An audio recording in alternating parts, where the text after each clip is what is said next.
The following is the agenda for the regular Borough Council meeting of the Borough of Pompton Lakes Mayor and Council Municipal Corporation in the County of Passaic. The meeting will begin at 7:30 p.m. on January 8, 2025 in the Municipal Building, 25 Lennox Avenue, Pompton Lakes, consistent with the Open Public Meeting Act. The meeting will be open for public comments and shall be in accordance with the terms and conditions of the Borough's Municipal Code and bylaws. Please stand for the flags.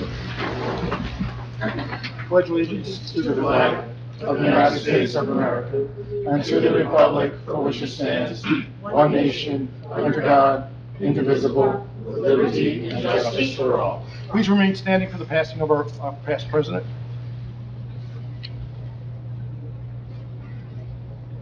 Thank you.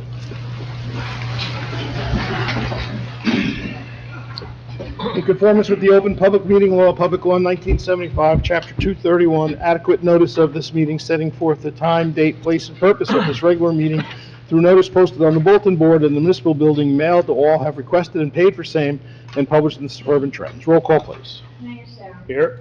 Council President Charles. Here. Councilman Cruz. Here. Councilman Hinton. Here. Councilwoman Kent. Here. Councilwoman Kilmer. Here. And Councilman Bennett. Here. Go ahead. Attorney and And also present is our Borough Attorney David Gutenberg and our Borough Administrator Michael Jones. okay, I have no presentations or updates at this moment, so I'm going to make a motion to open the meeting for public comments. Can I have a motion? So moved. Council President Second. Baldori, Councilman Cruz, all in favor? Aye. Against? Anyone from the public would like to address, just need your name and address and keep it for like 5 minutes. That's right, go ahead. Joe Kleinert, 231 Pompton Lakes, 231 Willow Ave, Pompton Lakes. Also current president of Pompton Lakes Riverdale Little League. My understanding is tonight is the last and final vote for the Willow Field / Joe Grill project. The reason I'm here is to hopefully see the council approve this. We went to open space meeting. Everybody except for one unanimously voted yes. The Lance Council meeting, there was a straw poll. Again, everybody approved it and said yes, including one councilman who went out, but also a council person who is currently on there also voted yes at the open space meeting. So it was pretty much unanimous across the board. My understanding is this project's about $1 million. We have $550,000 from county monies that if we don't vote on this or get this approved tonight, we will lose that money. So for 7 years, you've either applied for grants, held on to the money, and now we're down to the final. So it sounded like at some point you wanted this project to go through, so let's just see it through. Open Space also committed $150,000 to this project. If my numbers are off, I apologize, but I'm pretty much there. So I think that leaves about $300,000 to the mayor and council, which I think is a pretty good offset of $700,000 from free money, we'll call it free money, to $300,000 from Pompton Lakes. We have about 400 kids who actually need this field. 2 of the fields are for safety reasons. They're in bad spot for foul balls, home runs, so that's why we came to the mayor and council 7 years ago to basically move these fields for safety reasons. We've added another field, we've kind of added a park, a playground, some walking paths, which again, I'm all for. We've kind of expanded it along the way, but we really came here for the 3 fields, but if you want to throw a playground in there, we would take that too. So in closing, I would hope that, again, for the 400 players, girls, boys that have used this field, that you again unanimously, or at least approve it and send this forward. Also, we've already spent $100,000 of the town's money. So if we don't approve this, we have now wasted $100,000 and 7 years of paperwork time. So I look forward to an approval. Thank you. Thank you. Anyone else from the public like to address? Anyone else? Okay, have a motion to close the public session. Motion. Councilman Bennett, Second. Councilwoman Kilberg, all in favor? Aye. Against? Okay, motion to approve the following minutes. Special open meeting minutes, December 11th, 2024. Closed meeting minutes, December 11th, 2024. Regular meeting minutes, December 11th, 2024. Reorganizational meeting minutes, January 2nd, 2025. Can I have a motion? So moved. Councilwoman Kilberg, Second. Council President Polidori, all in favor? Aye. Against? Authorizing of payment of bills as listed below. Can I have a motion? Motion. Councilman Bennett? Second. Councilman Cruz, all in favor? Aye. Against? Okay, consent agenda. Anybody need anything removed? Yes. 37, 41, 42. 41, 42, okay. Anybody else? Yes. 28, 33, 36 as one. Wait, hold on. 28, say it again? 33, 36 as one. What do you mean there's one? They're combined. If you see what they are. Oh, okay. You'll understand. And then 25, 34, also 25, 42, the Council President said. And 25, 58. 58? Are we calling separate action now? Yeah, we're not there. We're not at the We're just through resolutions yet. 25, 44. Just up to 44. Up to 44, okay. Then 34 and 42. Okay, Liz, you got those? I just want to make sure. It's 28, 33, 34, 36, 37, I don't know, what, 37? 41 and 42. 42, Yep, correct? and Okay. 41. 28, 33, and 36. Yeah, no 37. No 37? No 37. No, okay. So 41 and 42 after that. Okay.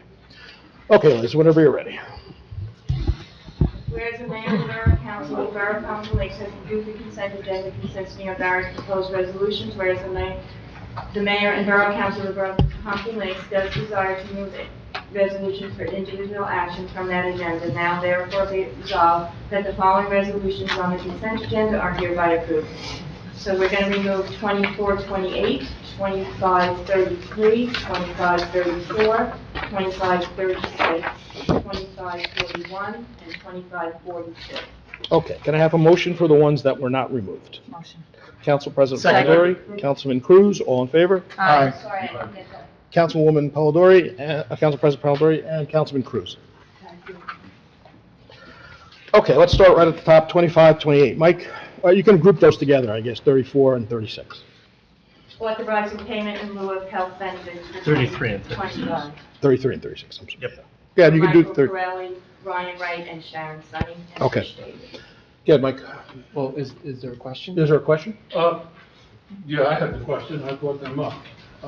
Is this normal procedure to pay this much money for employees that do not take the health benefits for the town? Yes, that's statutory. Is it, I mean, could that percentage is 25%? Could that I don't percentage think be we can lowered, change it or- yet. So the program is governed by state statute, NJSA 52:14-17.31A. Any employee hired after 2010 is capped at a $5,000 payment in lieu of health benefits. Any employee hired prior to 2010 who's continuously received such waiver is eligible for 50% of the borough's savings. And that's based on the premium rates for the current year. So we have 4 employees who are eligible for the waiver. We've established a program for this that's memorialized via resolution every year. After finding out that we've overpaid people in the past, so we've set up this program to make sure that that doesn't happen again moving forward. So thank you. Any questions on that, Mr. Chen?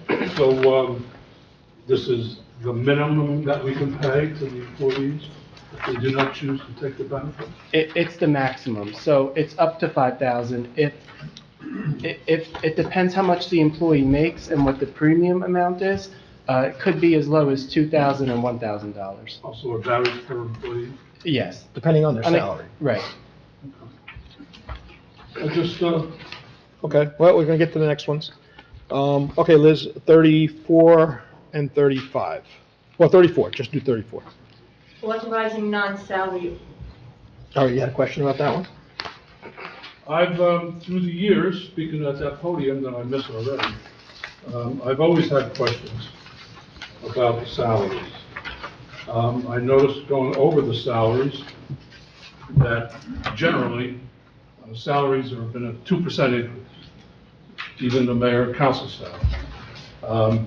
But I have noticed that there's 12% increases, there's 11% increases, there's 12.5% increases, 25% increases, and I was just wondering how this comes about. I mean, Some of those are contractual when we do their new contracts, and some of them are from the old contracts we're still following, but I'll let the administrator talk more about that. Go ahead. Right, so all non-union staff follow the clerical Teamsters agreement based on the COLA increase for the year. For next year's $2,750. So all non-union employees get that as a COLA. And then all part-timers historically have received a 2% increase. If you see any discrepancies in there, it's either contractual, was already memorialized via resolution last year, or it's a non-union employee receiving a union-type stipend, if you will. So you would see in there Kathleen Trost, she was appointed tax search official. She gets a stipend of $12.50, but that $12.50 is governed within the union agreement. That was a negotiated amount. Just happens the person getting that is not in the union. But besides that, historically, it's a 2% or the COLA given by the union. in fairness, I see at least a dozen, no raises at all. I mean, Those are the stipends that we give to the secretaries. no. Well, unless there's something else you're missing. There's the fire inspector, step 3, recreation aides, the secretaries, like you said. And I was just curious as to, in fairness, if we as a council are taking 2%, why weren't they getting 2%? We've never historically given those specific positions annual increases. Specifically, the rec aides got a large increase last year when they were paid under the minimum wage, so we had to bring them over the minimum wage to be in accordance with state statute and not to get a wage claim. The fire inspectors are governed by our ordinances that dictate step 1, 2, 3, and 4, and are set by ordinance, so I don't have the authority to increase those positions. If the governing body wished to do so, we would have to amend our ordinance first. Now, the increases for us on the council and for you, Mr. Mayor, is 2%. When I figured out the difference between last year and this year, and I divided by 365, it came out to 42 cents a day for me in the council. I'm okay with giving my 42 cents to the 8 secretaries that didn't get an increase. Is that possible? No, the secretaries just got an increase, actually. They were only getting $500 for many years before this. In the last, I'm gonna say 2 years, was it? Well, we increased it to 1,000. So we doubled their salary in the last 2 years. So I can still give my increase? You to can do them? whatever you want with your money, sure. Oh, you can take care of that, for my increase, and give it to my secretaries instead? We would have to look into that, yes. Okay, thank you. Okay, 36. Oh, no, was there another one? I'm sorry, Mr. Hinton, was there another one? Well, we had a couple, didn't we? Oh, I think we did them all, but I just want to make sure I got them all. Well, I still have 41. Yeah, we'll get to those next, yeah. Okay, so then, 4? 37, no, 37 wasn't in there, correct, right? 37, You 41, want 42. 37? No, I thought we voted on 37. I asked for 37, 41. Oh, you asked for 30, 42. I didn't hear you ask for 37. We voted on it, right, so we can do it, we'll talk about it now. Okay. Award bid to FST Broadcasting Corporation for sale of certain property owned by Borough Pompton Lakes and certain FCC license for radio broadcast stations not required for public purpose pursuant to state statute. Block 9509, Lot 7. Can you just bring me up to speed on what we're doing here? Absolutely. So if you recall, maybe at the November council meeting, we discussed the sale of our radio station and its relevant FCC licenses. So we did go out to public bid for the sale of the property and the licenses with the minimum bid of $450,000. We got one bidder, as identified in my memo in your packet, FST2 Broadcasting Corporation, They did provide a bid of $450, and the borough attorney and I are recommending the award of the bid and the sale of the station, which is subject to the approval of the federal FCC, which can take up to 6 months. Okay, we voted on that, do I have to vote on it again? We did, no. Okay. All right, now 41 or 42, Liz? Designating open space trust funds for the Willow Field improvements project. You want to do them both together? Oh, no, I'm sorry, they're separate. All right, who had the first go? Mr. Hinton, I think you pulled it first. You had a question? On 2541, Yep. Willow Field project, this was ever voted on by the council to go forward with this project? We did a straw poll, which is a poll that gives our administrator guidance on how to move forward, which is what we did, and there was a straw poll taken, yes. And it was a unanimous vote Why at the do you time. consider it or call that a straw poll? I mean, is it a vote or not a vote? It's non-binding. The idea of a straw poll was to make sure that there was sufficient support on the council to warrant the the borough administrator to go forward, and, invest additional time in this. So what do you mean by non-binding? Well, it's a straw poll. It's not a It's not an official. formal act by the borough council. Now it is on this evening for that formal action. If I may just clarify one point, the project in whole is not up for a vote. It's the recommendation of $150,000 of local open space tax dollars for the project. We did a non-binding straw poll to give me guidance and our professionals guidance to be able to move forward with the project itself. Okay, that was my question. I think we needed a point of clarification. There is no actual vote on the project tonight. We are only formalizing the use of $150,000 of open space funds. Correct. Okay. That is- If the project is voted through. Well, Well- no, it's two separate actions. We are agreeing as a council to allow $150,000 of open space funds to be allocated to this project, but we have on a separate meeting to vote on the final proposal for the project after it was updated after this meeting. So this is just the 150 for open space. Correct. And this council will have another vote once we receive the bid for the project to award the bid or not award the bid at the total bid price. Right. So, Okay? Yes. Any questions? Any other questions? No, I Okay. just wanted it to be understood that we were not in fact voting on the whole project tonight. Okay, so let's talk about the second one, then we'll vote both of them together. Liz, 2542. 2542, award contract to Space Farms for deer carcass removal and disposal services. Whoever, I'm back again. I was waiting for that. What are we doing? I have the same feeling. It's ridiculous. Other towns can have either their DPW or their police remove them. We're paying Space Farms to come and get these animals that sit for 48 to 72 hours sometimes on the street, and then they use them for food. So either they can pick them up for free, or we can find another way to do this. Yes, so I met with the DPW superintendent today to talk about doing it in-house, and he had to look into a few things for me. But in the meantime, this is just to continue us to move forward. It's a small, not to exceed amount, so we are going to look to change our practice. And then we can cancel our agreement with them. Yes. Okay. Thank you. Did you have any? Wait, did you Je- just say that do you they have pick it anything? up and? No. They do, but we can't touch them until they come here, but we're at their mercy of when they, I mean, I've seen That is deer true. lay on the sidewalk for 2-3 days sometimes. And they And it use says in Yes. the contract 24 hours. It's been more than 24 hours, plenty of times. 20, yes it has. All right, so we heard the answer. Everybody's okay with that answer? Yep. Okay, so Liz will do 2541, 2542 for a vote. So you want a roll call? No, okay, so, yeah, can I have a motion for approval of 2541 and 2542? Motion. Council President Second. Polidori, Councilwoman Kilberg, all in favor? Aye. Against? Okay.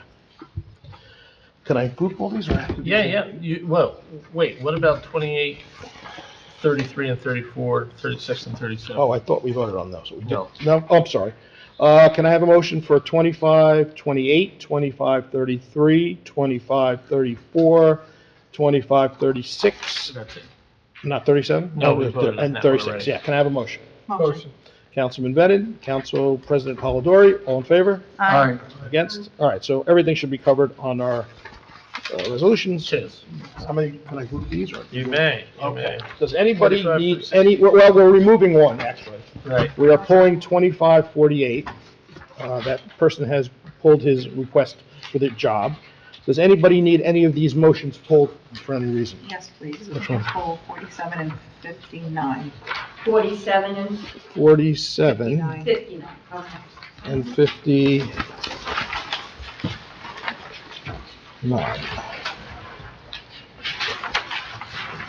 That's it? That's it. Any else? 58? 58. Okay. Anything else? Okay, there's the ones besides those three. Okay, so we're going to vote on 25, 45, 46, 49, 50, 51, 52, 53, 54, 55, 56, 57, 60, 61, 62, and 63. Correct. So someone has to make a motion. Oh, can I have a motion for that? I'm sorry. Motion. Council Second. President Polidori, Councilwoman Kilberg, it's a roll call. Can we do a roll call for all? Roll call for all. Councilman Cruz, Yes. Councilman Hinton, Yes. Councilwoman Kent. Yes. Councilwoman Kilburg, Yes. Councilwoman Polidori, Yes. Councilman Benz. Yes. Okay, going back now to 2547 first. Well, can we look at the 47 and 58 together, because my question is pretty general. This is, we're reappointing 47, just, So you want to put them together, 2547? well, I think my question is basically 59. Do they provide different services than 47? What is the difference? They do. So the affordable housing planner for this coming year will be addressing our new affordable housing obligations, which I'm going to address in my administrator's report tonight. While the other professional would be our affordable housing administrative agent, who manages the existing units and affordable housing units and their numbers, if you will. They manage ongoing compliance with affordable housing, while our planner, again, will work on our new numbers for next year. So that's something that neither company can pull through in-house then? It Correct. has to be done separately? Yes, historically, yes. Okay, thank you. Mr. Hinton, do you have something? On that? On those two? No, I had 58. Okay, so then let's go to 58, award contract to Atlantic Health Services. You have a question? Yeah, my question was, we're already in joint agreement with Wayne for the health. So then why are we paying Atlantic Health System for public health nursing services? That's our service, well, our We're already getting into Wayne. Right, so we used to have a local Board of Health office, and we did employ a full-time nurse. And then more than a few years ago, we had moved to a shared service agreement with the Township of Wayne to do our health department. And at the time, and there still is, a civil service statute that governs that if we were to fire said full-time nurse, that they would then have to go work for Wayne and be offered the same position. So at the time, we had to look for alternate means to do that. But I would say for next year, we are looking at maybe some changes, and I spoke to you about that, So so, there's a possibility of changing this next year? yes. Because it's not to exceed $27,360. Figured if we had a shared service already, what do we need to expend that money for? Yep, we're looking at cost-saving measures. Thank you. Any other questions? Okay, so 2547, 2558, 2559. Can I have a motion? Motion. Council President Polidori, Councilman Hinton, a roll call, please. Councilman Cruz, Yes. Councilman Hinton, Yes. Councilwoman Kent. Yes. Councilwoman Kilburg, Yes. Councilwoman Polidori, Yes. Councilman Benz. Yes. Okay, ordinances. Okay. Ordinance 2504, introduction, an ordinance authorizing the mayor and borough clerk to execute a television agreement and a utilization agreement with New York Jersey Police Radio Association pursuant to state statute. Motion to approve ordinance 2504 for introduction. So moved. Councilwoman Kilberg, Second. Councilman Hinton? Discussion. Okay. What do you want? Can I just, we have a brand new councilman up here with us tonight, so for practice for a little while, I just want to get in the habit of introductions to have point of discussion so that we can bring Randy up to speed. Absolutely. So this ordinance is an annual ordinance with the North Jersey Police Radio Association, who operates radio equipment and antennas on the cell phone tower by the Summit Falls condominium complex. And we, the Pompton Lakes Police Department, OEM, and Fire Department, historically have used that tower to operate our communications equipment. So this ordinance memorializes that partnership. Thank you. Okay. Can I have a motion? Motion. Council President Polidori, can I have a second? Second. Councilman Venin, all in favor? Aye. Against? Okay, 2505. We have to do a roll call. Oh, I'm sorry, roll call. And didn't you, I thought that there was a motion on. There was. It was already moved and seconded, then we had the discussion. Yes, Councilwoman Kilburg and Councilman Hint. Okay, And then we had a discussion. that's a roll So call, now a please. roll call. Okay. Councilman Cruz, Yes. Councilman Hinton, Yes. Councilwoman Kent. Yes. Councilwoman Kilburg, Yes. Councilwoman Polidori, Yes. Councilman Bennett. Yes. Ordinance 25-05, an ordinance to fix the salary ranges of employees of the Borough of Pompton Lakes. Motion to approve ordinance 25-05 for introduction. Motion. Councilman Venin, what was the second one? Cruz. Councilman Cruz, all in favor? Oh, I'm sorry, discussion? Aye. Discussion? Same thing. Thank you. So this ordinance rather just memorializes our salary ranges for our employees. So an employee cannot be paid below a certain amount or above a certain amount. We just had 3 changes for this year's salaries. The borough clerk, we had an increase last year, so we had to raise that maximum up a little bit. We rolled the position of election official into the base salary, so we are doing away with that position within the ordinance. And then our prosecutor has been retained via professional services agreement, so we are doing away with that position as well. Thank you. Thank you. Roll call, please. Councilman Cruz, Yes. Councilman Hinton, Yes. Councilwoman Kent. Yes. Councilwoman Kilburg. Yes. Councilwoman Polidori, Yes. Councilman Bennett. Yes. Okay, thank you. I'm going to change it a little bit, if you don't mind. I'm going to go to workshop because we have professionals that we're using here. So we might as well get them in, and then we'll go back to our reports after they do a report. So with that, we'll start with the workshops. Mike. Thank you, Mayor. So I would invite our borough planner, Kristen Russell, and our executive director of the redevelopment agency, Mr. Glenn Dominic, to the podium. We have a matter before you tonight regarding 60 Wanacue Ave and a project that was recommended out of the redevelopment agency to be approved. Specifically on for tonight is an amendment to the redevelopment zone that the developer was looking for, and they'll correct me if my terminology is wrong. So specifically tonight, we're here to talk about several aspects of some variances that the property needs, specifically for the height and for the use of the property. But I'm going to let the planner explain it all to you first, and then we would open it up for a Q&A. Welcome, Kristen. How are you? Thank you, I'm good. How are you? Happy Good. New Year, everybody. Happy New Year. There are actually 2 items on the workshop agenda, amendments to the redevelopment plan and 60 Wanacue. They're back to back, and as I speak, you'll hear that they kind of overlap and kind of intersect each other.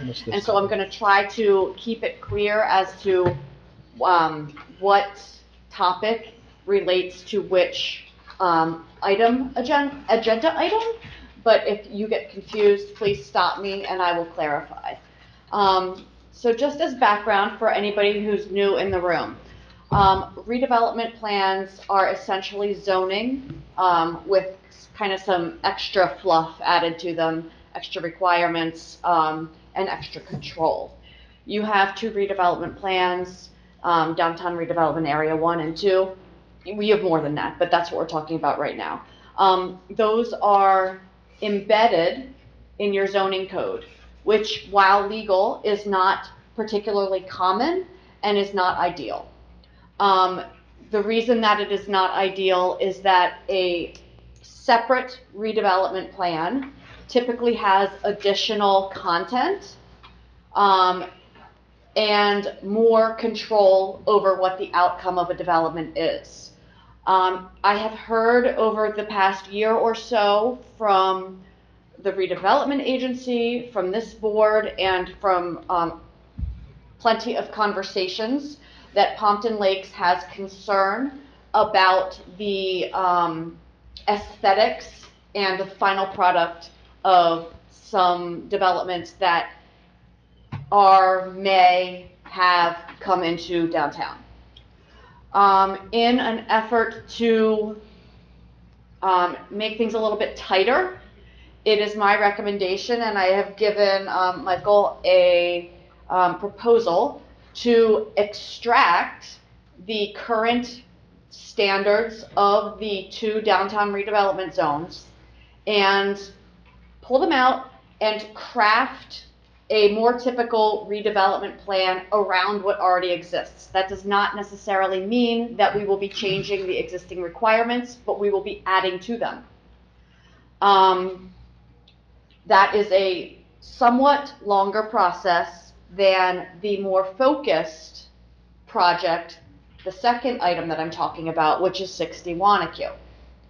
60 Wanacue falls within the Downtown Redevelopment Area 2 zone, and they have already gone before the redevelopment agency many times to hash out what they would like to develop on that property. What they would like to develop on that property does not entirely conform to the standards of the zone as it exists today. Now, I should also add that because your 2 downtown redevelopment areas are pretty geographically, it's a pretty big area, right? There's lots of properties. It is very hard to create zoning standards that will apply to all of the parcels, because some are really big and some are small and some are shaped funny and some have weird topography, and sometimes you just have a developer that comes up with something that's really unique and we hadn't thought of. So the idea of amending a redevelopment plan to suit a particular development is not inherently bad or wrong. So what they're asking for to amend their parcel is not inherently bad or wrong. And in fact, regardless of what you say to them, yes or no, we're interested, we're not interested, this will probably happen time and again as developers come into Pompton Lakes and see sites that they want to develop. So 60 Wanacue. They've worked with the redevelopment agency to come up with and massage a project that finally got to a stage that the redevelopment agency was happy with, let's say. But the redevelopment agency is not the body who gets to write the zoning, or not even gets to write, but who has control over that. That's you. You are the body who adopts laws, and zoning is a law. So what happens is the developer asks you if you support their suggestions, their request, and then you pass it along to the planning board to amend that code, amend the redevelopment plan. They do that, they refer it back to you, yes or no, and then you adopt or don't adopt it. So I have a list of the variances or the nonconformities that 60 Wanacue currently has with the zoning that is in place now. So it would be that developer's request that you consider amending the plan to match what they wish. You do not need to, necessarily. You may say, no, the zoning that we have is the zoning that we want, and you need to develop specifically in accordance with that. Or you may say, we're open to what may perhaps turn out to be a better project because, you know, we couldn't think of everything possible at the time of the original drafting. So I'm going to tell you what their nonconformities are. Height. The current zoning allows 2 stories and 35 feet, and they want 50 feet and 4 stories. The other big one is use. The current zoning requires ground floor commercial, and they are asking for ground floor residential. Those are the 2 big ones, and by big ones, I mean that a developer in a redevelopment area is still entitled to ask for variances from the planning board in the way that any other developer is.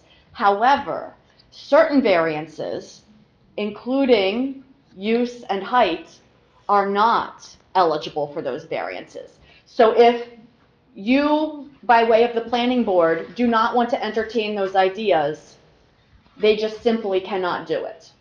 There are other variances, which include a rear yard setback, front yard parking, parking setback,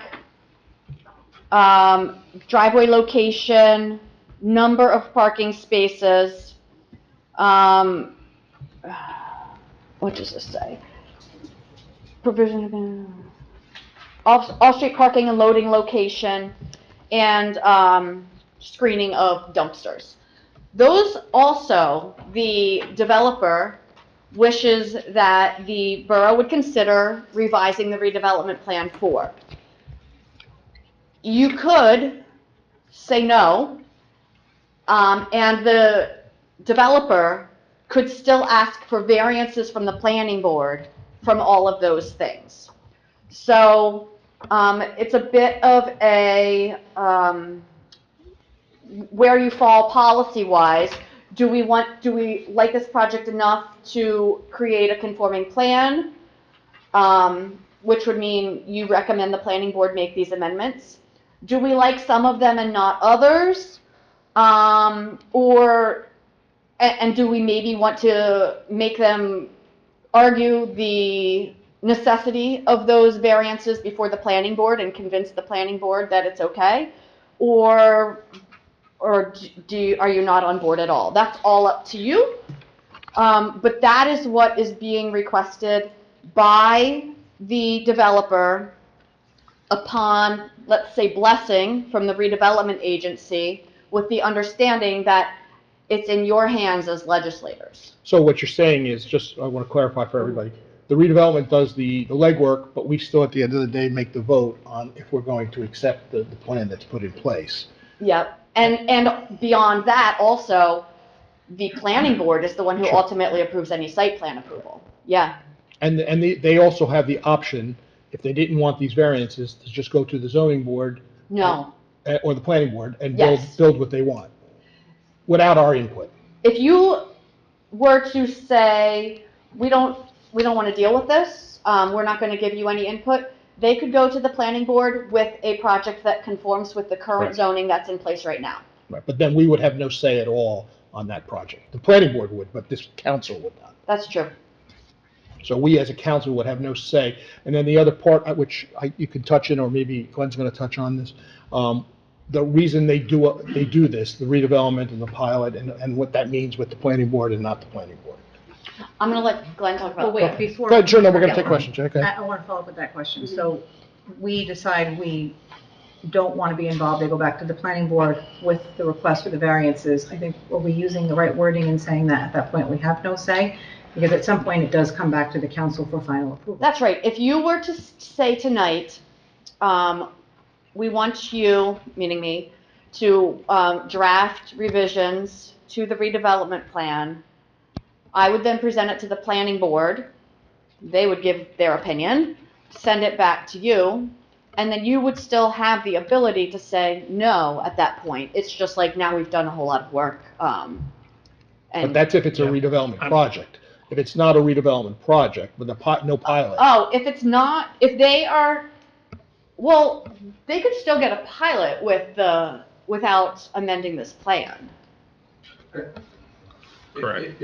Maybe I can clarify. Sure, a little okay. bit. So First, say who you are. I'm Glenn Dominic. I'm the director of the redevelopment agency. It's nice to meet everyone. Happy New Year. I feel Michael's pain. I've been there. I think it's two separate steps.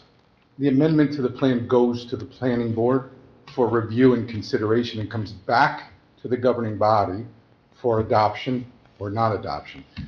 A pilot, they are entitled to under redevelopment law, which ultimately the redevelopment agency would recommend to you, and then you decide that separately and distinctly from the process of amending the plan to allow a conforming application. But they also have the option to not do a pilot at all, correct? Correct. And then just go. As do you. Right, as do us. And they could just go to the boards themselves without presenting anything to us if they don't want a pilot. Correct. But they still have to stay within the current zoning law. Yes. Correct. So Well, that would. Unless they remove get the appro- variances from the planning board. They seek relief from the board. Yeah, But there are a few of these variances that cannot be granted by the planning board. Two. correct. The first two is correct. The first two that were listed. All right, so any other questions? And go ahead, by the way, you want to add whatever you want to add, I don't know. No, I just wanted to clarify the point because I think Kristen's really done a good job in outlining what needs to be done. It's just pilots and plans are a little different, so. So this is So- a workshop though, right? We're not formally voting on it. You're not, and No, that's no, what, we're that's just what I talking. wanted to address a moment. Okay. Just so we can back up a moment, just so everyone understands, what we're here for is a workshop, just a Q&A to just feel the council out on this. Ideally, we'll take a straw poll, a non-binding vote, to either authorize Kristen to make some amendments, to drop some amendments to the plan to conform with what the developer's requesting. And if she does that, that'll come back to this board at our next meeting. Is that possible? At the meeting of the 22nd? I think that's what we're shooting for, right? I don't remember. Ideally, it would be brought back to this board to approve and forward the amendment to the planning board for the planning board to review and approve and send back to this board. Well, when I say approve it, Recommend. recommend it to the planning board for the planning board's review. It would then come back to this council for formal action. Only the 7. Well, it sounds like based Right, on not this the very first limited two. dialogue, we're being asked to authorize you to go forward and make an amendment that will overhaul the entire redevelopment plan to accommodate for Okay. this one No, that's two project. separate No, things. so Two there are, separate- there are two two separate things, things. this is where it gets a little Yeah. bit confusing. I would say that in terms of the larger overhaul, that's not really going to have a whole lot of bearing on 60 Wanacue because that is a longer-term undertaking. And that is something that I would, professionally, I would say it really needs to be done, and we could convene a subcommittee perhaps of, somebody from the governing body, somebody from the redevelopment agency, somebody from the planning board, so that we all understand what's going on. That's a longer-term project. 60 Wanacue is a very short-term project, and the longer-term projects can happen regardless of what you decide to do on 60 And we would Wanacue. also have to budget for the cost Yes. to do the, Yes. which would be another conversation, not 61 Q. The budget would be to do the plan, which, by the way, all the boards, including this board, have come forward and said they think it's a good idea to do. So redevelopment planning have all said they would like to see it all come together under one page so we can understand it a little better and have a little more guidance. That's going to take some time though, Yeah. right? I would highly recommend that. Yeah, and it's a something little we all are on cumbersome when you board have with. it. Maybe you And can I get a don't lot see more any reason. input. We've been talking about it for a while. It's time to move forward. Yeah. And I think it would be a budgeting issue. It's a budgeting issue also. So we're here to talk about, so we know that. That's what Okay. Kristen's presenting. That's not a real discussion today. That's just to inform you that we're looking to move forward to do that in the future at some point, unless you have a question about that. No, No, fine. okay. So then the next thing would be the 60 Wanacue, they're asking about the two variances, which we're not going to vote on today, but we got to give Michael and Kristen guidance to start the plan development. it still would come back to us. So are you only straw polling on the first two that we have a say in, or On on the? 60, just on 60. Just on Yes, 60. but are on the 7 that we, The other ones are Don't have minor, to. so I should mention, I don't think Kristen mentioned, but when anybody does a redevelopment project, most of those other minor ones, garbage containers, parking spots, all those things are included in those things. Those are normal procedure when it comes to redevelopment. I see, I thought I saw, this is Steve Maletic, he represents them, so I think he was going to answer some concerns. Okay, good seeing you all. Thank you for the time, Mayor, to address everybody. I am the attorney, Steve Maletic, who's representing the three brothers who are in the room, Steve, Jim, and John right here, Susan, who I'm sure many of you know who've owned this property for a long time, in which I'm sure you're aware of its condition and what it's been like for the last 25 years since it's been out of activation. This project in particular started in a world where we didn't know what the coronavirus was. That's how long ago it is. And we've gone through multiple rounds of meetings with the redevelopment agency to find, tune this project to a way that can meet your ordinance as much as possible while still providing multiple benefits to the municipality, including obviously reactivating this property in an area of the downtown that has been sitting fallow for a long time, and as well as the mayor mentioned, the significant financial benefits that the pilot would bring, which we estimate to be about $2.4 million in revenue over 30 years, whereas the property right now is generating approximately $60,000 over that same period of time. The requests that are being made, quite frankly, and I'm a redevelopment attorney, are not out of the ordinary. They're quite usual. There are specific reasons why this particular project requires those variances on height in particular. If you go up and down Wanacue, you'll see the average setback in the front. It's about 6 feet, 8 feet, sometimes 10 feet. This has got to be 75 feet. That's why one of the variances that are requested that are the C variances or the bulk variances is to allow that parking in the front. And a lot of that deals with the topography, deals with the sloping. The river is right behind it, and so there's environmental constraints as well. And the property also slopes down. So the height, when viewed 75 feet back, is not going to have an impact. It's also set back beyond the property that's directly next to it, so it's not going to have an overshadowing effect on that property. Now, with respect to the other variance, the retail on the first floor, as Ms. Russell mentioned, this is a property that is not going, if this change were made, it would not impact any other property already in existence under either of your redevelopment plans. This would be standalone just for this project. And we feel strongly that having a property in its current location really to the north of downtown, on the northern edges, and set back 75 feet with a parking lot in front that could not accommodate retail customers at its location, that the best use would not be retail in the front. It would actually be a bad use. And for that reason, that's what we've requested. Also financially, if it was forced to have retail on the first floor, it would significantly impact the parking. It would significantly impact the affordable housing obligation that we are complying with under your ordinance, and which is going to be an important factor in your fourth round coming up that I understand Mr. Corelli is going to talk about in his report today. And it would also significantly impact the finances of the project to a point where it probably wouldn't be able to be built. With respect to whether you just decide to vote for the two D variances, use variances, the ones that we wouldn't be able to go to the planning board for, and not the others, to me, I wouldn't necessarily think that's a good idea. If you're going to vote to express your intent to follow along. First, there's going to be no vote. It's just going to be a If there were to be a vote, correct, Mayor. It should be an expression that is all in that this is a project that is good for Pompton Lakes. It is one that your redevelopment entity, your agency that you established to do this legwork and which have come out with a recommendation, not only just for this project and a redevelopment agreement, but in that redevelopment agreement specifically recommends to this council that they adopt all of these ordinance amendments as well as the pilot.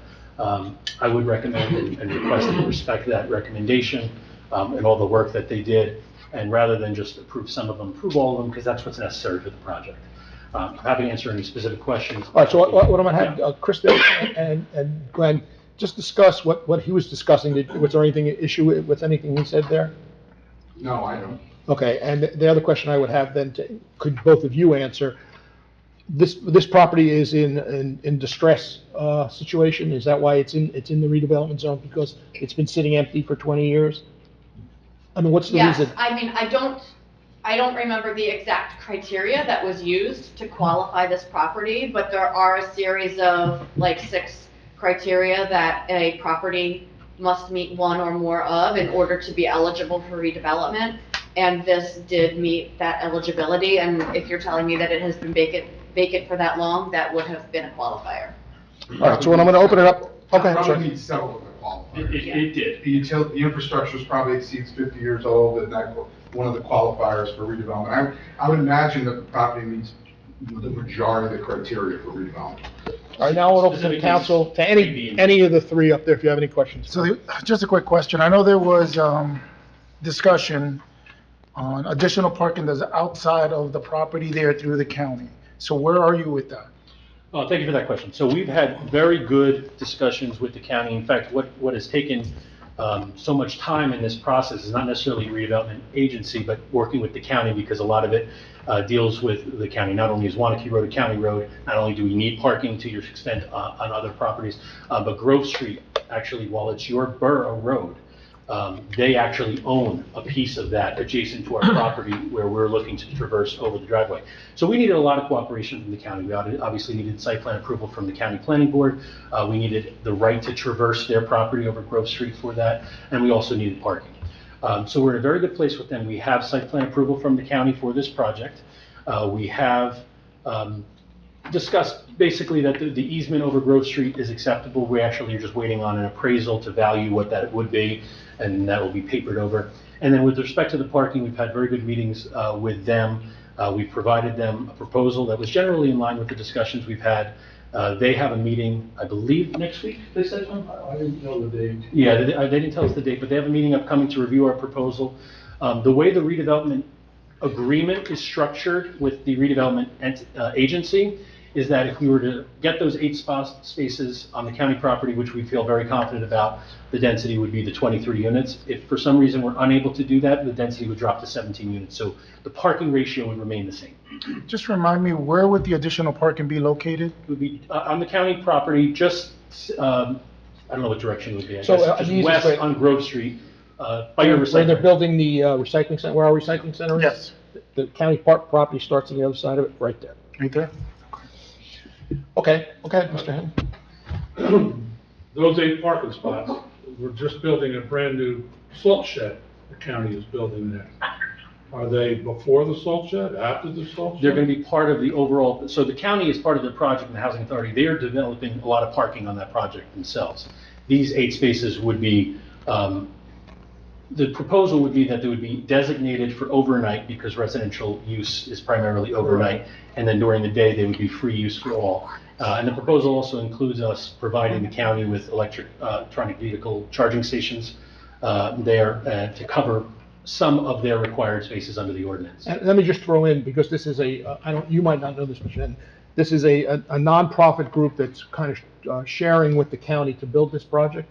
So the nonprofit would reap the benefit of the costs that they're going to charge for the parking spaces. So if they're charging $1,000 a year per spot, $8,000 a year, that would go to the nonprofit to help run the institute. It wouldn't go to the county. The county would not. Potentially, And how long it is hasn't the been lease approved that you're yet. seeking? It would be in perpetuity. We would need that to continue our Forever? operation. I mean, Yeah, but you No. haven't received formal approval on that yet. We haven't had the agreements written up, no. All right, okay, yeah, come on. Now, as it stands, up Grove Street is going to be on Ivy Street. What street, sir? Ivy Street. That's before the recycling center. Okay. There are no sidewalks on that. Now, the tenants in the building are going to be walking in the street.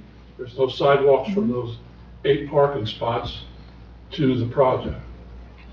Those are town roads. John wants to address that. Sure. I believe you probably. You got to just say who you are. John Sujan, 61 Q Avenue, Pompton. I believe you probably have plans from the county for their project, and I have plans because I did the sketches for the parking. First of all, answer your question, Randy. The parking is exactly as you said. They'd be walking up Grove Street, across Ivy, and down Laura, past the salt shed, and we requested It'll be a shared service for all the spaces during the day, but at night, we've requested assignment of the 8 spaces closest to the intersection, Laura and Locust. Okay, so just as you go into the Housing Authority site, those would be the spaces. The other was... Well, let me just jump in here. So I don't want to get off corral here. We don't really have a say on the path and the sidewalks on the county roads and all those things. We're here to talk about the variances and the things that we're going to look at. You know, we could pick apart the windows, we could pick apart colors, but that's nothing, we're not going to do any of that. But I understand your question, how they're going to work. Those are borough roads. What? Grove, Ivy, and Grover. Yes, but I think it's what's the one road? That's a county road walking into Ivy, right? Well, I don't Grove think Street and Ivy are town roads. But to answer your question, if you look at the county's plan from Boswell Engineering, you'll see that it shows sidewalks on Ivy Street. So there are no sidewalks now. The plan definitely shows it. There are sidewalks on Laura. If for some reason sidewalks were not put on Ivy, which I wouldn't quite understand since they do show on the county plan, Laura Street has sidewalk right up to Wanacue Avenue, you could just transverse that one. They have sidewalks down to the car wash. And then there's no sidewalks. On the ones, okay, well, they have to cross the street, but, across them. Again, it's scheduled as best I know. And another thing to address here with respect to the timing on this, I've been speaking with Deborah Hoffman, actually, in the beginning, put me in touch with Janice DeJohn, who is the executive chair of the Housing Committee, the Housing Authority. We've been talking for over 3 years about this, and the problem has been they were unable to do anything until the project got off the ground. So in that respect, we really have been negotiating this thing since maybe October. All right, any other questions from the council? Yes, Go I ahead. have a question. I attended some of the redevelopment meetings, and I thought that during those meetings, and maybe it's not any longer, but I thought that there was going to be a variance for apartment size. I think that they were going to be, a couple of them were going to be smaller. That is on your list. Oh, okay. I may have missed it. It was on your list on the previous one. Okay. Yes, our units, I believe, are pretty much in conformance with the other projects in town. We have 3 studio units that will definitely be smaller. They're about 500 feet. And it's essentially a studio, so it's an open area, small kitchenette, and a fairly good-sized living/bedroom. There are 15 one-bedroom units, and I'm going to say they average about 670 square feet. And then there are 5 two-bedroom units. As far as the COA requirement, we are assuming that still holds. We're donating 1 two-bedroom unit, and we're going to make the cash contribution for 1 unit. So. Any other questions from the council? Maria, any questions?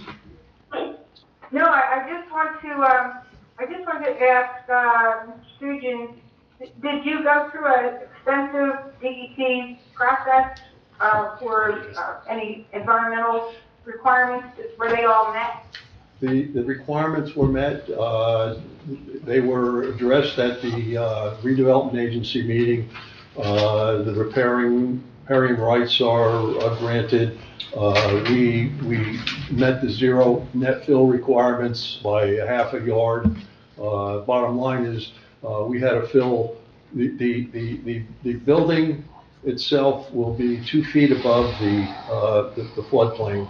The floodplain exists in the parking lot as it is. The parking lot will be coming up so that the lowest point is above the floodplain. To give you a rough idea, that building has a basement, and the family next door, the Paulises, spoke with both the son and the daughter. They have been there since, I believe, the early 1950s. I spoke with Kevin Cooper, of Fritz and Cooper, who have had a gas station here and owned the property until we bought it in 2013. The Polises have had water in their basement, I think they told me 2 times, to the tune of about 2 feet. That basement is a full floor below the finished floor of our building and their finished floor. As much as that property has been put in a flood zone, we had a flood in 1984 that was bad enough to damage the bridge and needed replacing, and there's been no water within 4 feet of the existing parking lot. We're bringing it up 2 feet, so flood, knock on wood, should not be an issue. All right, so any more questions from the council I itself? just have one other question. Sure, go ahead. So, someone said that the building isn't close to the building next to it, but I'm looking at a picture. No, not that it wasn't close next to it, just that it's not, it's set back beyond. Okay, From the because I'm frontage. looking at a picture and it doesn't look, you know what I mean? The picture doesn't, you don't see that. How far back? So, It's about, the building is about 13 feet back from the front. Okay. The fullest, the tailor.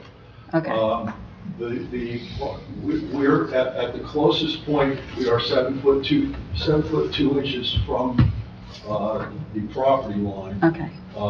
Their house, unfortunately, is almost on the property line.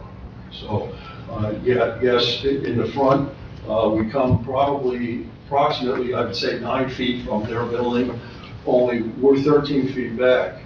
And the buildings actually, as you go back from the front, they separate from each other further. So, I know I spoke with David early on, they had a concern because the only way that they can get into their yard to do the landscaping is through the space between the buildings, obviously, and going down through the property that was the service station.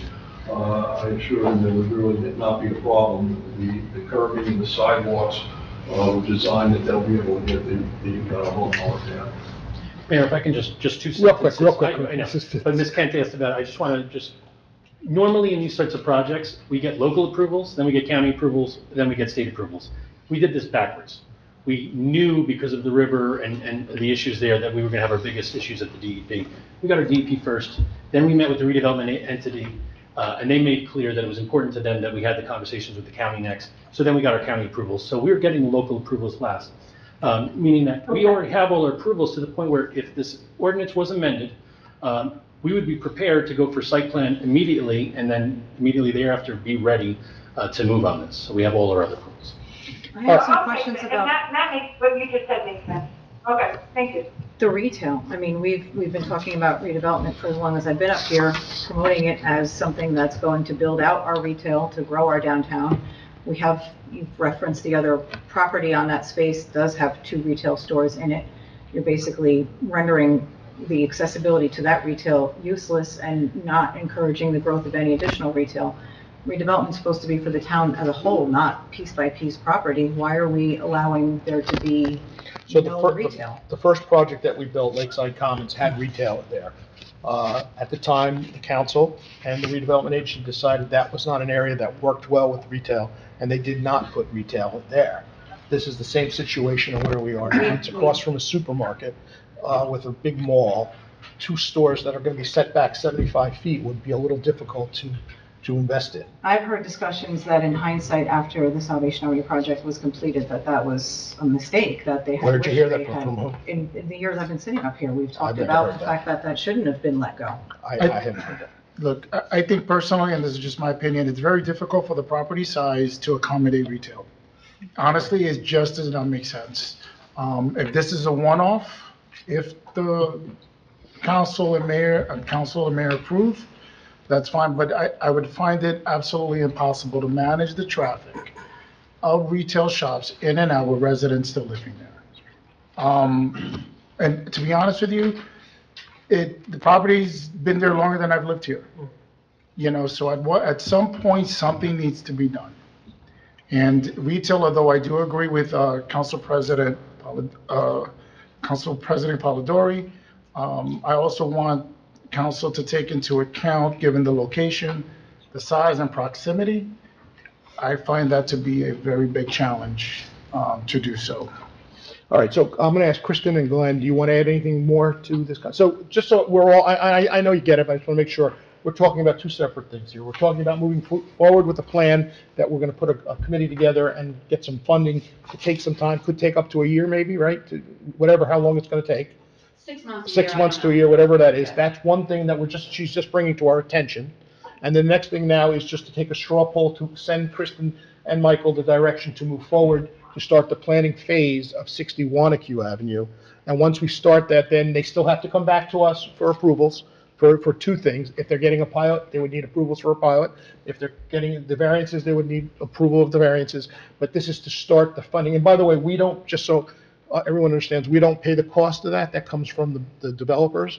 So they would be paying the costs for Kristen and for the attorneys to do all that work. It doesn't come from us. Kristen, is it unusual to continue to approve properties knowing that we are making amendments to the plan and just not knowing what those amendments are, or the final plan is going to be? Well, as I picture it, the amendments, part of the big overhaul amendments, aren't going to be changing the substance of the zoning. In other words, I do not picture it changing things like use and height. Now, if we convene a committee and that changes, then so be it. But as I picture it right now, it's more to add things like design guidelines, which really help with the materials, with the massing, with the windows, things like that, that really make a streetscape attractive to a place that you want to go. Landscaping, signage, that sort of thing. That's how I picture the overhaul to be really focused on. And so meanwhile, the redevelopment agency has spoken to this developer throughout the process about those type of things. And they've kind of updated their plans to show some of those design characteristics that are not currently written into the code. So I think we've mostly captured that type of thing, but it took a lot more effort and discussion and negotiation than it would if it was properly in the plan. So we're not making adjustments to height or use in your vision for the overall plan, but we are looking to make just those accommodations for this Correct. Now, if the borough tells me, Right, no, we that want would be to, a committee decision, but Yeah. the guidance would be what you just said. yeah, I mean, you end up, that's part of a bigger discussion Right, that would that's happen separate. at the committee level, but Yeah, but ultimately, what they're seeking is only for this project, doesn't change the underlying. Site-specific. Right. Site-specific. yes. Correct. All right, so unless anybody has any other questions, thank you, gentlemen and ladies, for helping us with this, because it Thank is you. confusing and it is hard to understand. I'm just going to take a straw poll now to move forward, just for Mr. Hinton's.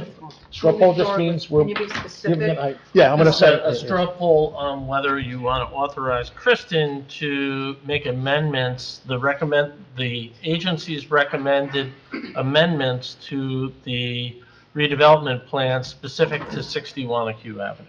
So you mean approving the variances, is that what you're asking? We're not us to approving do? any. No, you're not, you're Okay. authorizing her to go forward to make those amendments, to bring them back to this council for you to review, and then, if you decide you like them, to refer them to the planning board. But if we're not comfortable with updating height and use, are we wasting time if we say yes? Well, it's a vote, it's not, it's a vote from the It's also, council. I think that maybe it can go either way, but I think it would go to the planning board before you Yes. guys vote on it, because you'd want to Well- hear their Well, I recommendation. think that's another But discussion. doesn't have to on- come back here for us, We don't we have have to a refer planning it to the board. planning board. Normally, how I've seen it done is that you refer to the planning board for me to make the amendments, then I make them and show them to the planning board, and then I bring them The back. planning board has to make the recommendation to you, but we make the recommendation to the planning board to make the recommendation to you. Well, What in the if I may, Good. the standard way to do it is you introduce an ordinance with the amendments attached, you refer to the planning board for master plan consistency. Correct. And then the recommendation from the planning board on that consistency, along with any other recommendations to the plan as governed by the local redevelopment housing law, then comes back to you to vote. So hopefully on the 22nd, if that were to happen, if the straw poll was that way, The ordinance would have the plan amendments attached. Wait, does that timeline expect me to have the amendments written by the 27th? We're hoping, but we're not putting you on a clock. Yeah. If that works, it works. If it doesn't, it doesn't. That might not work. Okay, just quickly, do we move forward now on this straw poll here to you to move forward before the county has had a chance to make a decision on what the height is gonna be? Because I know the height is still pending. No, the county has nothing to do with the height. I mean, with the number of spots. That increases the number of units. So the redevelopment agency has set in their parameters between 17 and 22 or 23 spots. If they, for some reason, don't get the spots, it goes to 17. That's written into their agreement already with the redevelopment. If for some reason they get the spots, then it would be the higher number. So they okay to matter window. of the units Right. depending on the number of spots. Okay. All right, Maria, I'm gonna start with you because you're on the phone. So confused. I'm fine. Okay, Randy? Okay. Yeah, I'm fine with the. Okay, thank you, Maria. I heard, we got it. I'm fine too. Yes. Then? Just to be sure, we're just moving forward to have this is coming back here again. Yes. Yeah. Okay, yes. Yes. Okay, you got your answers, you got your marching orders. I thank everybody for their time and energy with this. We do have one other, we do have another workshop thing, real quick. Mike, I'm gonna let you jump on that one. Well, I will say this, unless you guys are here to say something, do you still want to talk? Oh, absolutely. Okay, so, go ahead, Mike.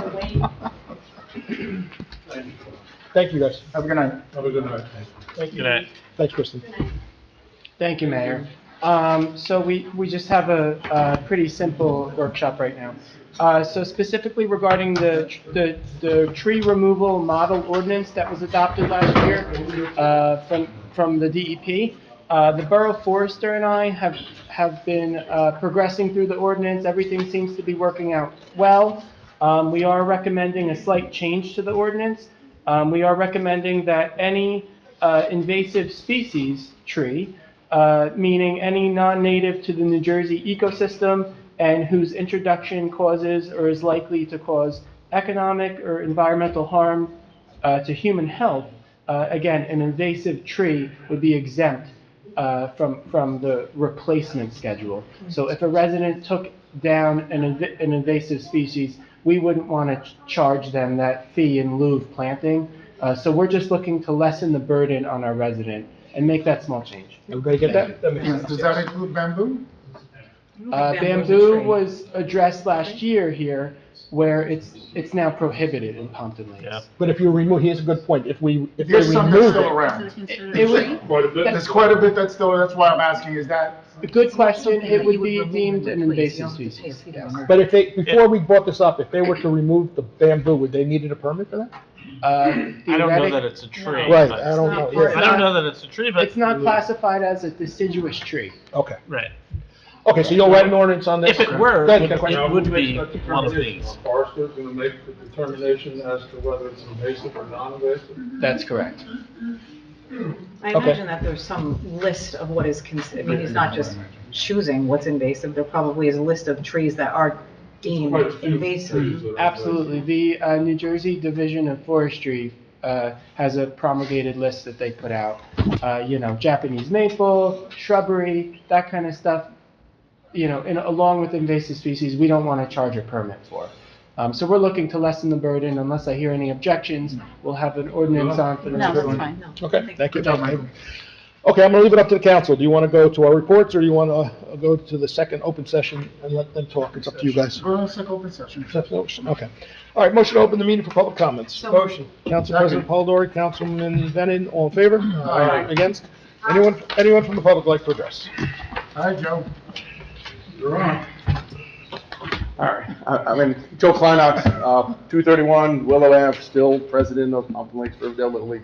My understanding is the last month so my question is, last month we were supposed to officially vote on this project, but we've now pushed it off another month. Was there a reason why we pushed it off? And if, by pushing it off, are we gonna attempt to lose these monies? Because my understanding is we're supposed to start digging or at least put a shovel in the ground by April. So my hope is we're not just delaying this and just pushing it off like we've had for 7 years and just let the monies go. Bye-bye.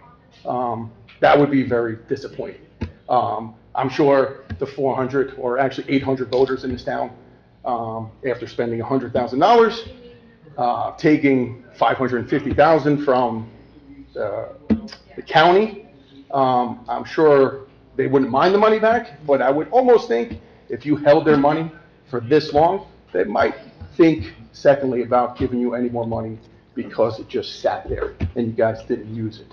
So I would hope and pray again for the 400 players we have in this league that actually need this field moving forward. Again, I don't have a vested interest. I don't have a kid in the league, but I would hope you would do it for the rest of the residents. But I would like to know why it was pushed off another month, and hopefully pushing off another month just doesn't let that money go bye-bye. So, thank you. Thank you. Anyone else from the public like to address? Please step up.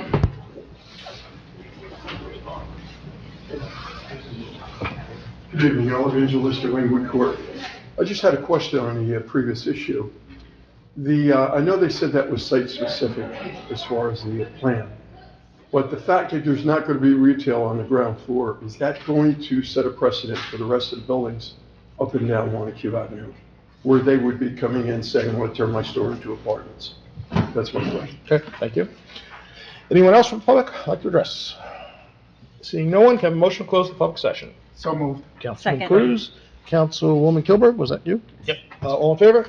Aye. Against? Okay, I'm gonna let Mike jump in, but I think procedurally, this is the way we have to do it with the open space. We can't do it both at the same time, but Mike, I'm gonna let you jump in. Could we have voted for both at the same time right now? I was a little confused, in all transparency, by the public comment. The council had to get the straw poll in order to figure out if we were moving ahead with the project, and then, historically, then we would vote on the open space funding. What I think the public is asking is, we voted on the 150 to be used from the open space funds. Why wasn't then we voted at the same time to just vote on the project? Because in order to move ahead with the project, we would have to do a bond ordinance, and the bond ordinance can't be introduced and adopted in 2024 into 2025. It had to wait anyway. So we can't move on anything at the time being. That's why it took until now. All right, so We for the also waited for the revisions on the proposal that just came in. Right, we got a revised cost estimate just yesterday. So just for the public, when a year is ending, you can't do business in the end of one year and then start that same business in the beginning of the next year. It has to be done in the year that you're working. So this is the first meeting of the new year. We approved the 150,000 from the open space to be spent on this. I would think at the next meeting, or what meeting do you think we'll be voting on this? Well, if I may address the procedure, Sure. I guess, moving forward. So hopefully at the first meeting in February, we'll be considering a bond ordinance for the project, which would then be adopted at the second meeting in February. Then we would have to authorize a contract with the engineer to do the bid specifications and the final design. And then once that's done, we can go out to public bid. It has to be bid for at least 30 days. And then once we get the bids back, we would put it on the next council meeting for an award of a bid. And then once we get the award of a bid, we can hold a pre-construction meeting and hopefully start construction this summer or after the season. And then just a point of clarification, the county doesn't need to see a shovel in the ground. They need to see movement that we are investing and/or contracting with engineers and/or the potential contractor to move ahead with the project. They need to see movement, and that's the purpose. So welcome to state government. This is how it works. Nothing happens quickly, but this is the first step in the process to make it happen going forward.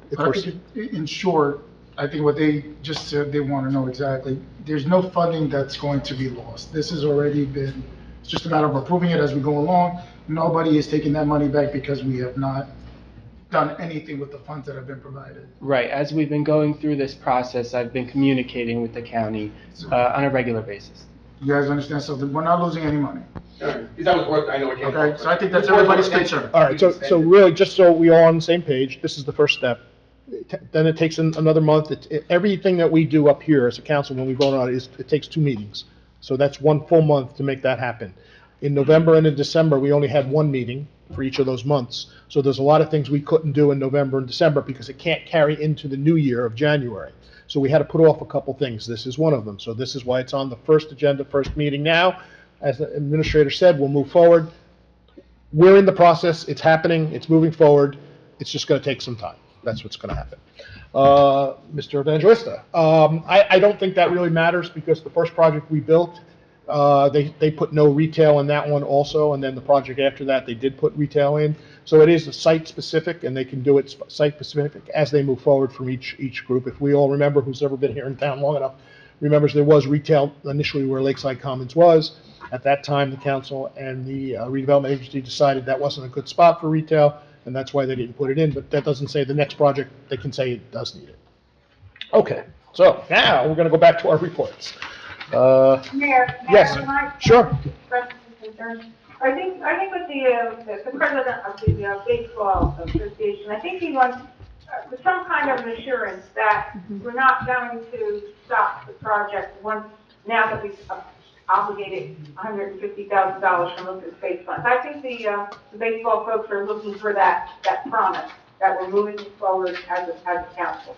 I believe that's what he's asking. Right, but to do it by the steps that are put in place, this is how we have to do it. We can't make a promise now for something that we don't foresee forward, but I don't see any issue moving forward. I don't. The money's being put aside to be spent. We've already got the money from the county. It's sitting there knowing if we don't use it, we could lose it. So these are all things that are going to make us move forward with this project. And I know our administrator works hard at speaking with the county to make sure that we're in the same page. And the county's given us as long as we're showing them evidence that we're moving forward, there won't be an issue. Okay, thank you. All right. Okay, under my report, very quickly. I attended the grand opening of a movie by Paul Passante, who I saw here, but he had left. It was really an interesting movie. Most people don't realize the movie was an hour and 15 minutes. It wasn't a short movie. It really covered the history of Pompton Lakes from the 1700s all the way up to date. And it was very interesting. I mean, I don't care who you are, if you grew up here in town or you're new to town, you learned a lot of information. I think it's almost something, and it was a positive vibe. There was no bad news in that movie. Everything was a positive thing that came out of that movie. I think it's something the children should probably see at some point in school to learn the history. I mean, you learn things most people don't realize. Where the bell is, where the triangle is, was a yellow house where George Washington and Martha Washington both slept in numerous times. Unfortunately, the county tore it down to make the road wider, but it was one of the more historic buildings in North Jersey. So it was I thank Paul for putting it together. It was a really nice event. They did a nice opening, and it was probably over 100 people there to see it, so it was a nice event. I did lots of weddings in December, probably over 10. Mayor, I'm can sorry? you get that on channel? Yes, I think Paul, and Maria, correct me if I'm correct, but Paul's going to work at getting that out on file to everyone, right? So I asked him if we could see it, and he said, no, it's far from completion. Oh, no, he still has to finish it, yeah, but they did It's not done yet. yeah, he still has to put some titles in and some names and things, but the movie was presented as it is, as the movie. But he still has to add headers, this is so-and-so, this is so-and-so. But I think at the end of the time, it will be on our webpage, I would hope at least, and on Channel 77. That would be great. I had a call with the FAA, this is a while ago, over our whole drone activity. It was a wasted call, Mike and I were both on it. Really, they said nothing, offered no information, and said they'd get back to us on most of those things. It since has died down, but I guess there'll be more conversation about it. I know some of the towns are looking into finding out more information on what happened. Attended the planning board meeting. I thank Liz and the staff and Michael for putting together a nice party for the town, which I attended. It was nice to see everybody here and having lunch. I attended the redevelopment meeting. I attended a grand opening. I attended the Hanukkah lighting, which happened to fall the day of Christmas, actually, but lighting was the day after Christmas. They had a nice turnout. The rabbi there does a great job. He really gets people there and makes the best potato latkes I've ever had in my life. Just yesterday, we attended a Hirschfield Park Bridge water gauge assessment with our OEM director to figure out, and it was a good point, when they redo these bridges over the rivers, how are we going to keep track of the gauges that are attached there now? So it's a conversation that's going to keep on going. And we had a meeting yesterday which I think our administrator will talk about our affordable housing requirements. Just so everybody understands, the affordable housing is very complicated, and we're going to get an update today about it. But, you know, the state mandates things that we have to follow, and they make it very difficult to try to understand what's going on. And I know the attorneys were on the call too. So we have someone who can kind of guide us in that direction, and hopefully we'll get some good information with that. And with that, that's my report. Council President Palveri. Thank you. I'll keep it brief. We haven't met in quite a while. It seems like December was forever ago, but it is always a wonderful month in Pompton Lakes. There was a lot going on, so thank you to everyone that works behind the scenes for the Santa breakfasts, the holiday stroll, the menorah lighting, Toys for Tots, our parties here. It really was, it's really a beautiful month in Pompton Lakes, and the community is together often and celebrating. So thank you for everyone that makes that possible. I really just at this point want to congratulate my fellow council people on their victorious win. This is Councilman Hinton's first official council meeting. Thank you. So thank you for all your hard work. I look forward to working with you this year. And I want to thank each of you for your support in electing me to be your 2025 council president. I want to work with all of you on continuing to increase our transparency and foster really good and productive dialogue up here so that we can make sound decisions for our town. Thank you. Thank you. Councilman Cruz. Thank you, Mayor. My report is going to be brief as well. The Board of Health meeting was held on Monday. Unfortunately, I could not attend. My youngest was not feeling well. You were there, Mayor? I did. But I did receive a few things I just want to mention. I just want to congratulate Michael Morris and Nelson Fasoletto on their 3-year term. They were sworn in that night. There were a few resolutions that were also passed that night, the usual for every start of the year. Establishing meeting schedule, and there was my laptop. Meeting schedule for the Board of Health, designating 2 newspapers to receive Board of Health notices. Establishing the Board of Health powers, we're not in session. Establishing certain positions and salaries within the Board of Health. And lastly, establishing flu pneumonia vaccinations to be given at no charge to borough employee, first aid, and fire department volunteers. Yesterday was the Board of Education as Can well. I just jump in real quick? Yes. One important part that came out of that is the next Board of Health meeting, which is going to be in March, they're going to have to change the date because the nursing staff can't be there. So they'll get you a new date. Yeah, they actually were going around today about that with the email. So yeah, they will be sending out communication regarding that. And yesterday as well, I attended the Board of Education meeting. I just want to congratulate Scott Sanser, Shailene Blake, and Mike Fasoletto. I know you're in there, buddy, on being sworn in for another 3-year term. You guys are great. Wishing them the best.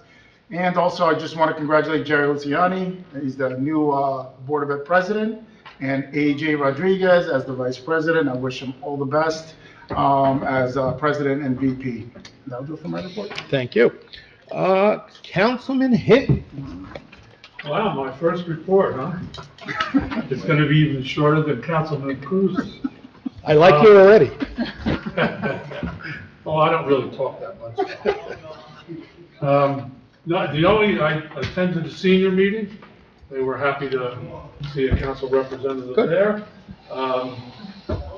Senior, we just lost the senior, which was unfortunate, just passed away. They're looking to plan their trips for the year. Their funding, from what I understand, was restored, so they're very happy about that. And just want to wish my council now, and you, Mr. Mayor, a good year coming up, and look forward to working with all of you. First of all, thank you and welcome aboard. But, you know, it's been an area that we've always been a little light on in representing as the seniors in the meeting. So I'm glad that you're going to be there to represent them.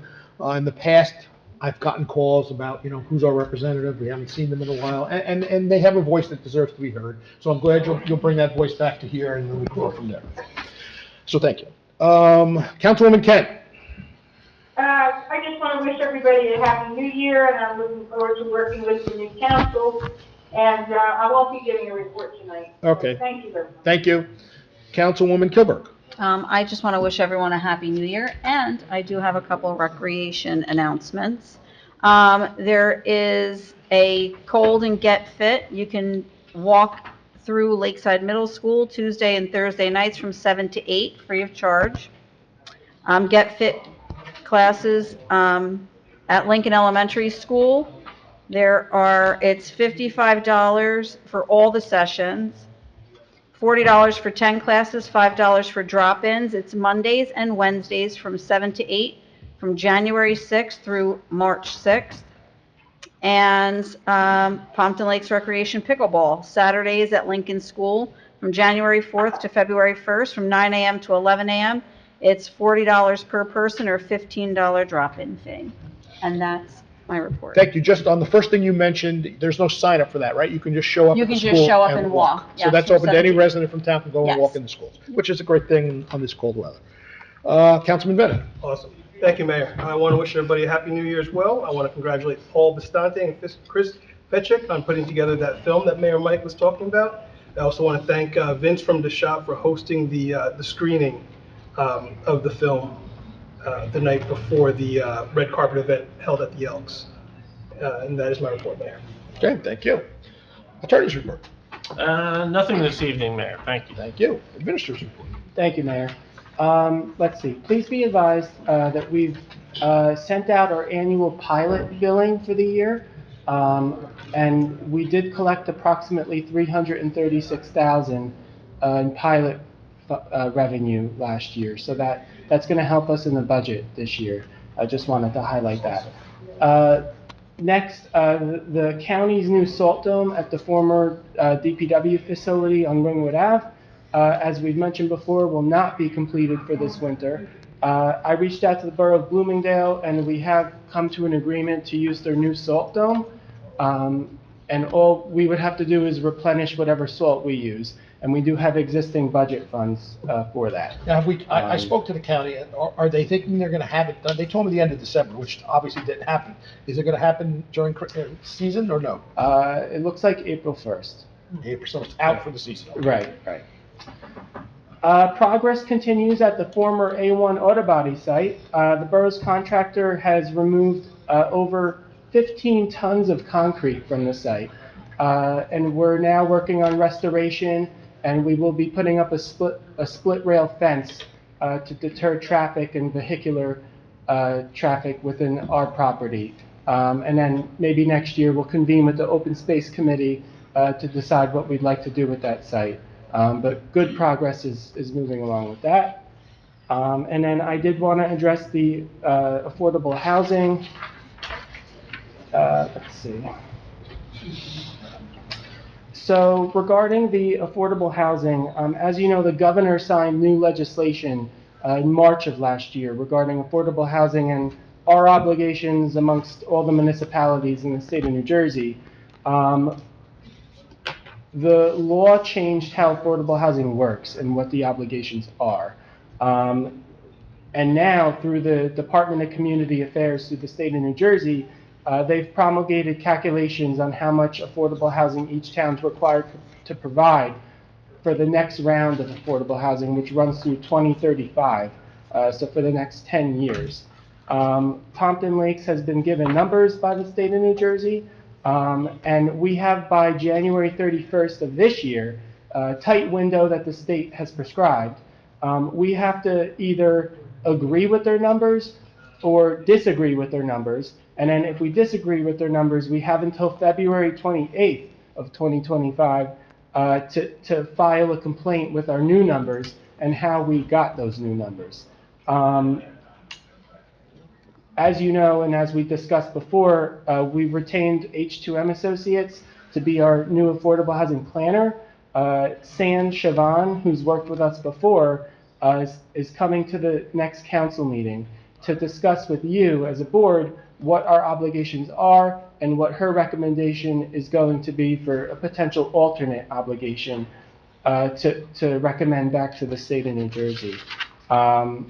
And then I just wanted to highlight that it's important to know that whatever number we determine, it doesn't mean the construction of that many units or homes.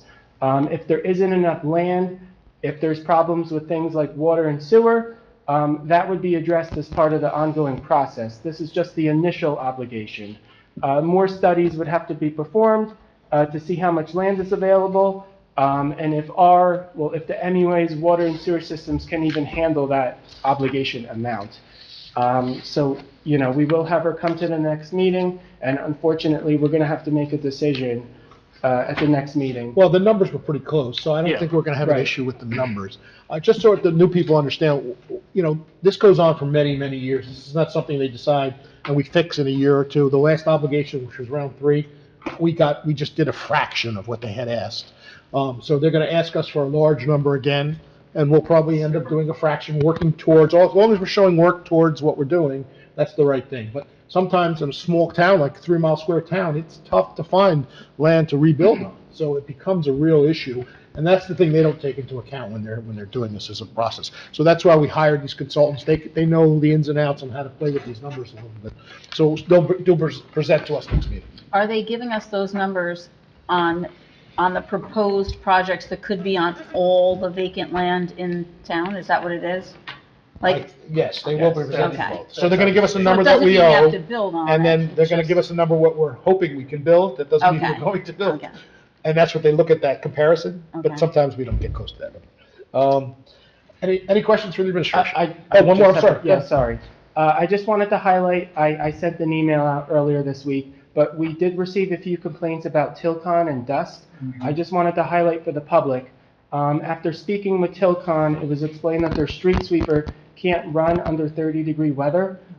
If they run with water, it's going to cause freezing conditions, and if they run without water, it's going to cause dust conditions. So I just wanted to get that out for the public, that they'll resume street sweeping, hopefully by early March. So just wanted to let the public know about And that that. was good, because I also got some calls, and we did reach out to Tilcon and to learn that they can't run the street sweeper. That explains why we're seeing so much dust. Thank you. And then I just wanted to conclude with, tonight, this governing body adopted our Teamsters Local 11 clerical and DPW union agreements. And I'm just happy to report that all of our 4 unions within the last year have all new agreements, and we are satisfied for the next 3 years. So just wanted to thank everyone for their work with that. It was a lot of work, but all our unions are happy, fair wages on both sides. Thank you. And I got to thank our administrator for, it's a lot of time and energy that goes into all these meetings to get there. And if both sides are happy at the end of the day, that's a plus. There's other towns going through some things right now that people are very unhappy in, and it's going to get a little ugly.